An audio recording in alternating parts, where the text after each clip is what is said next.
You ask Tiger to solve. This deals with linear equations with one unknown.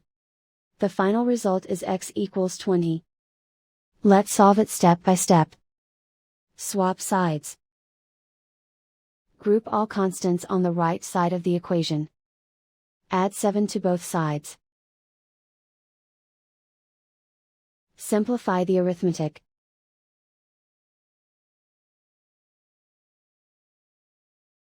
Isolate the x. Multiply both sides by inverse fraction 4/3.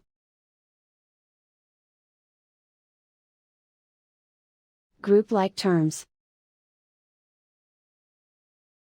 Multiply the coefficients.